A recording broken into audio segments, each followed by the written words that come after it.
Mpendwa wa msikilizaji na mtazamaji wa vipindi vyetu, karibu katika masomo ya kesha la asubuhi lenye kichwa Muinue Yesu juu. Hivyo hapo ulipo kaa usibanduke, ni kusihi tu makinika nasi hadi tamati. Piga panana ya makelele, Yesu yuaja tena. Ipaza sauti, imba sana. Yesu yuaja tena.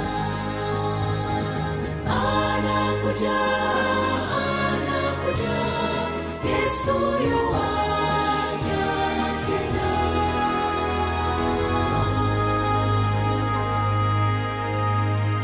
Na ikiwa ni Juni 29, walifundishwa na mwelimishaji bora kabisa duniani. Akawaambia, litupeni jarife upande wa kuume wa chombo, nanyi mtapata. Basi wakatupa, wala sasa hawakuweza kulivuta tena kwa sababu ya wingi wa samaki.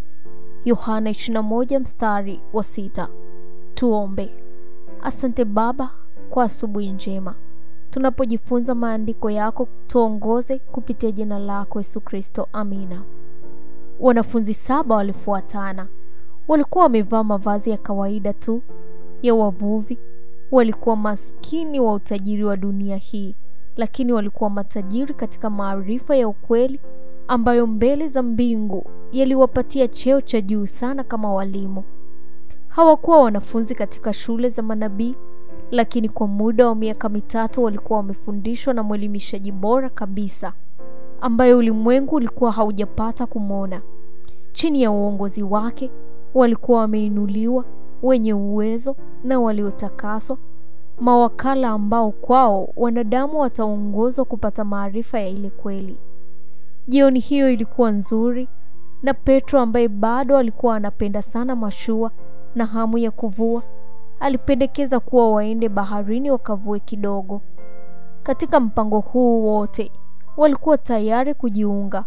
Walihitaji chakula na mavazi ambavyo vingepatikana kutokana na mauzo ya kazi ya uvuvi wenye mafanikio ya usiku huu. Hivyo walienda katika mashua yao, lakini hawakupata kitu.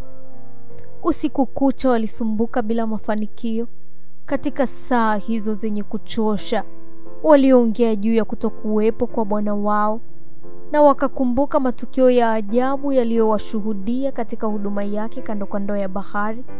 Walizungumzia hali yao ya siku za usoni, wakawa na wasiwasi jinsi mambo yalivyokuwa yakiwaendea. Muda huo wote mwangalizi aliyekuwa peke yake ufukweni aliwafuatilia kwa macho yake, wakati yeye mwenyewe akiwa haonekani. Hatimaye kukapambazuka, mashua ikakaribia pwani.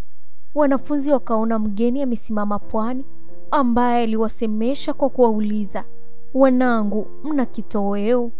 Walipojibu la, akawaambia, litupeni jarife upande wa kuume wa chombo, nanyi mtapata.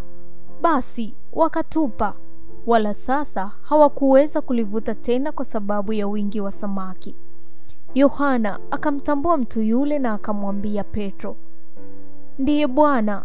Yesu aliwaita waziache nyavu na mashua zao, na alikuwa ameahidi kuwafanya wawe wavuvi wa watu. Ilikuwa ni kuwakumbusha kisa hiki na kukazia wito wao. Ndiyo maana Yesu alirudia tena kufanya muujiza huu. Kitendo chake kilikuwa ni kuhuisha agizo la utume kwa wanafunzi wake. Kiliwaonesha kwamba kifo cha Bwana wao hakika hakikuondoa wajibu wa kufanya kazi aliyowapa. Ijapokuwa wangeondolewa ushirika wa uwepo wake yeye binafsi na kukosa fedha za kujikimu kutokana na kuacha kazi yao ya awali, Mwokozi aliyefufuka bado angeendelea kuwatunza. Wakiwa katika kufanya kazi yake, yeye angewapatia mahitaji yao. Na Yesu alikuwa na kusudi lingine kwa kuwaambia washushe nyavu zao upande wa kulia wa mashua. Alisimama upande huo ufukweni. Huo ulikuwa upande wa imani.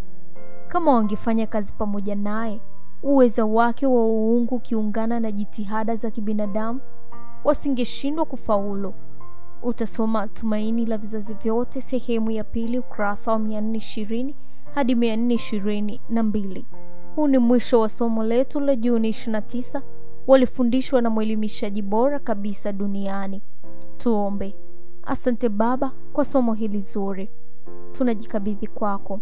Tufundishe kuyaishi leo mapenzi yako kupitia jina lako Yesu Kristo. Amen.